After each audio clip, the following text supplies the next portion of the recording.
6 fragrances in this week's rotation. What's up, fragrance family? It's your boy Neeb with Aromatics, and we're back with another episode. Today is going to start another new series, and it's going to be weekly rotation videos. Just have some fragrances lined up here, and it's basically what I wore for the week. Kind of give you guys a summary of what I wore, how they performed, and all that good stuff. Just some natural thoughts and how I enjoyed some of these, and maybe I didn't enjoy a lot of them. So a lot of these fragrances you will see the full review on the channel, but this will give a good idea of what I wore this week, why I wore it, and just a quick rundown of what I think of some of these fragrances. We're going to start with the first fragrance that I wore in the beginning of the week, and that's Lattafa ASAD. And I know you guys have heard a lot of the hype about this fragrance, and it's basically, you know, summed up to be a Sauvage Elixir clone. I have that video of the full comparison already posted up on the channel, and we basically summarized it to be a 75% identical fragrance to Dior Sauvage, but it didn't really get too much closer than that. And where it really missed it was with that licorice note. So the licorice is where this fragrance kind of drops off, and it does essentially everything that Dior Sauvage does, but it's missing that really deep, dense licorice, that spice kick that really gives Dior Sauvage its maturity, and I think its classiness. Nonetheless, it's pretty good. There are some other alternatives. I know I saw a lot of comments, and we all know about Alexandria fragrances and the Duo brands. They have their own fragrance, inspired buys of Dior Sauvage, and I have already picked them up. So it's just a matter of time before I can get my nose on those as well and really do a comparison. This DNA is really good though. I will say that, I shied away from Dior Sauvage, and I'm kind of just more into niche fragrances in general. I love my Middle Eastern fragrances, and those are very exciting to discover for sure. So that's kind of where I'm headed, but I want to find the best clone for Dior Sauvage Elixir. That's the journey I'm on right now. So my mission right now with this and Dior Sauvage Elixir is to find something closer. So a lot of people are swearing by it. I know Ross at TLTG is saying that the Et Sauvage, I think, by Alexandria Fragrances is a good clone. So I'll be able to compare that very soon with Lattafa's ASAD, with Dior Sauvage Elixir, and with the Duo Brands version of Sauvage Elixir. So that was the first wearing of this week, Dior or Lattafa's ASAD. Longevity on this was average. It wasn't really anything too crazy, and it wasn't really anything that was, definitely not mind-blowing, but not something that I was like, oh my god, this is weak. So you have, maybe about 5 hours total, guys. 6 hours at the most. The next fragrance that is in this week's rotation is Lattafa's MUSAMAM. MUSAMAM is a very, almost I want to say inky, super woody and inky type of fragrance. I saw one of the comments and definitely hit it on the head. Said it had somewhat of a medicinal or hospital feeling in this, and I kind of get it.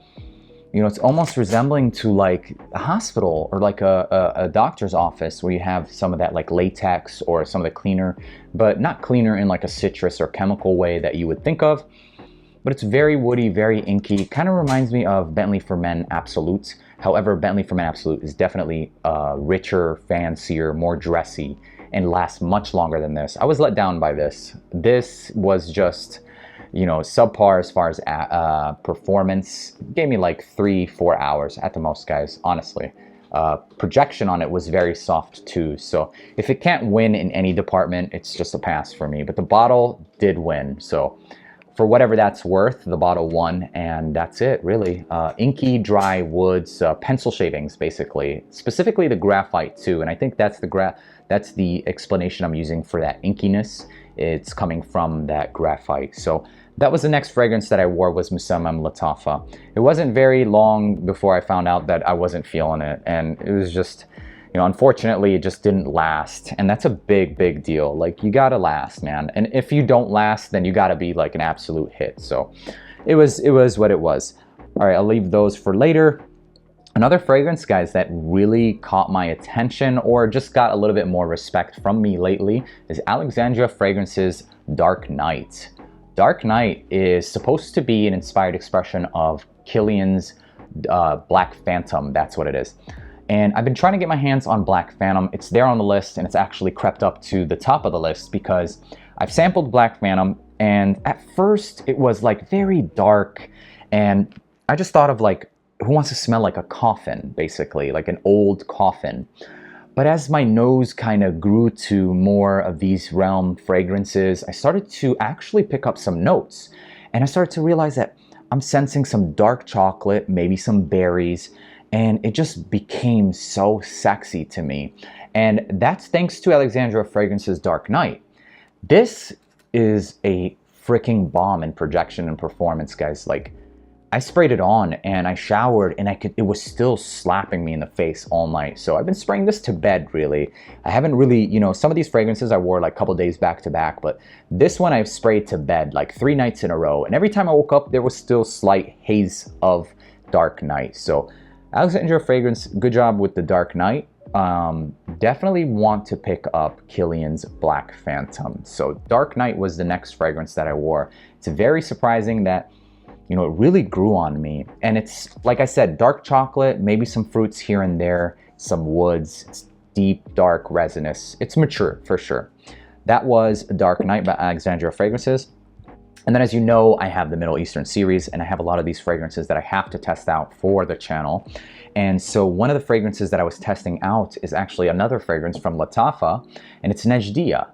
NAJDIA is a very good, for the price point, fragrance. It lasted long, it projected pretty well, and it's another type of Rosasi Hawas, Invictus Aqua blend type of fragrance. However, this has lavender and tobacco, so that really stuck in my head. And I don't want to say that it's reminiscent to Dolce & Gabbana Pour Homme, but the quality of lavender and tobacco that I pick up from Dolce & Gabbana Pour Homme, I kind of sense slight hints of that here. So don't misunderstand what I'm saying. It's definitely a little bit bubblegummy. It's that Invictus, you know, the very successful DNA, a little bit of Invictus Aqua, but it has that lavender and tobacco, and it's really grown up because of, I know earlier in this single review video, I was saying that it's solely because of the tobacco, but no, it's also lavender. Lavender definitely does mature up a fragrance, and this is mature,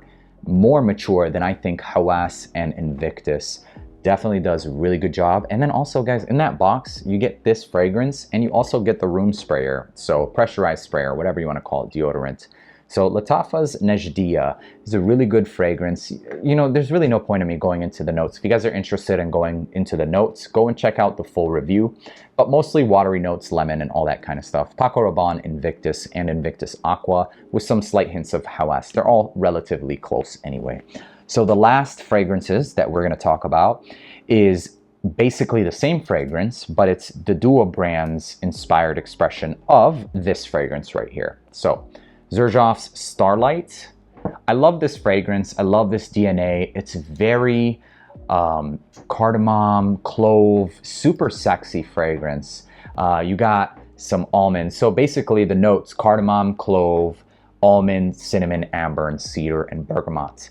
I really love this fragrance, guys. There's a Yemeni dessert called Rahif, R-A-H-E-E-F.